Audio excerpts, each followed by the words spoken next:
E aí, pessoal, muitas repercussões ainda da grande conquista do Grêmio. O Grêmio está na final da Copa do Brasil pela 9ª vez, um clube feito para esse tipo de competição. E como eu sempre digo, coletiva pós-jogo, vitorioso tem informação.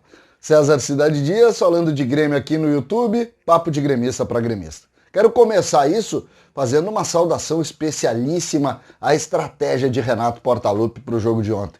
Renato foi cirúrgico. O Grêmio, esse Grêmio do Renato, era um Grêmio propositivo, de posse de bola, de avanço das linhas, jogando pelos lados, sendo muito ofensivo. Renato entendeu o momento e mudou a característica do Grêmio.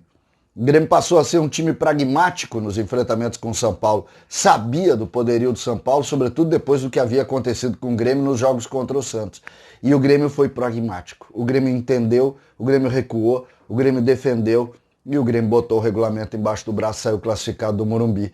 Morumbi, que sempre tem grandes histórias com o Grêmio, foi assim em 81, foi assim em 2001. O Morumbi e o Grêmio, de fato, tem uma relação muito própria e ontem o Grêmio construiu mais uma linda página dessa sua relação com o estádio do São Paulo, o estádio do Morumbi, um dos principais estádios do Brasil. Ganhar fora de casa é para poucos. É importante agora falar das repercussões e das informações que a gente pôde colher no pós-jogo.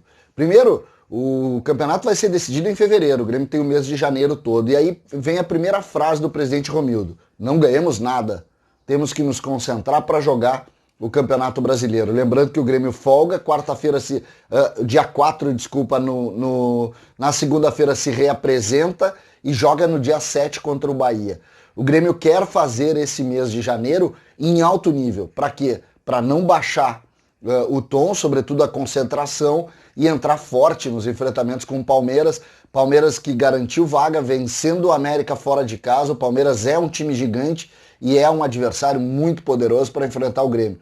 Eu acho que tem que entregar o favoritismo para o Palmeiras e se resguardar. O Palmeiras está jogando Libertadores ainda, o Palmeiras está no Brasileiro como o Grêmio, e o Palmeiras agora está na final como o Grêmio, aí num enfrentamento que sinceramente é um choque de gigantes do futebol brasileiro, eles que já construíram grandes histórias.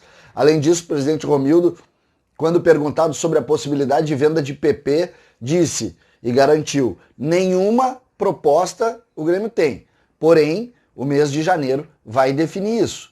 Lembrando que essas janelas, por exemplo, a janela em Portugal e Espanha, elas começam agora nesses primeiros dias de janeiro e fecham nos primeiros dias de fevereiro. Essa é uma relação que a gente vai ter que enfrentar. A partir de agora, essas, em tese, são as notícias que vão começar a circular. O futebol brasileiro vai ter que se reforçar no mês de janeiro. E vai perder jogadores no mês de janeiro. Isso serve para o Grêmio, mas serve para o Palmeiras também. A gente vai ficar atento em todas essas situações, porque, de fato, a prioridade do Grêmio, mesmo que o presidente Romildo indique que precisa de concentração nesse período, ele coloca, obviamente, a Copa do Brasil como ponto aí do Grêmio conquistar um grande título, que é sempre muito importante. É muito importante para o Grêmio chegar nessa situação. Gostei muito dessa manifestação do presidente Romildo, porque ele diminuiu um pouco essa conquista do Grêmio afinal. Ele sabe do tamanho do Grêmio e da força que representa isso. E sabe também que não ganhar a final machuca. Nós tivemos, por exemplo, o Internacional no ano passado, jogando uma final de Copa do Brasil, não vencendo e as coisas se machucando. E a gente sabe que isso não é bom, nós já perdemos também.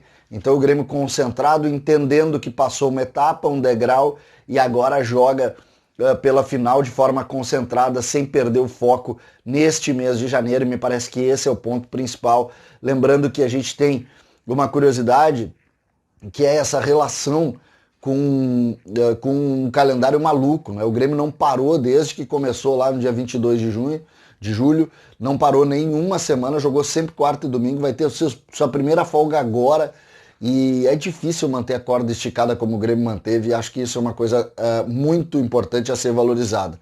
O presidente Romildo, além disso, falou e pediu para o torcedor continuar apoiando o clube, sobretudo o sócio do Grêmio, porque nós vamos seguir alguns meses ainda sem a presença de público. Gostaríamos, por exemplo, imagina se nós tivéssemos como o Reino Unido aí com a vacina, A gente poderia estar em fevereiro talvez já com alguma presença de torcedor, mas essa não é a realidade brasileira e a gente não vai ter isso no mês de fevereiro, ou seja, nós teremos ainda mais alguns meses sem a presença do torcedor do Grêmio na arena, o que é muito ruim, o que é muito difícil, e por isso o pedido do presidente Romildo, que claramente coloca o torcedor como o grande protagonista dessa história. O torcedor é que conseguiu segurar o Grêmio nesse período, o sócio do Grêmio é que conseguiu segurar o Grêmio nesse período, então eu me alio ao presidente e sempre acho que essa é o principal ponto. O gremista tem que seguir o Grêmio, sempre. Seguir o Grêmio. Os que podem pagar, serem sócios, perfeito. Os que não podem, consumam os produtos do clube. E assim a gente vai seguindo essa corrente de conquistas do Grêmio, de vitórias do Grêmio, valorizando as coisas do Grêmio, sobretudo em cima de um momento tão bom como é esse momento com o presidente Romildo. Já vivemos momentos difíceis e estávamos com o Grêmio. Agora vivemos um grande momento e seguimos com o Grêmio aonde o Grêmio estiver. César Cidade Dias falando de Grêmio aqui no YouTube.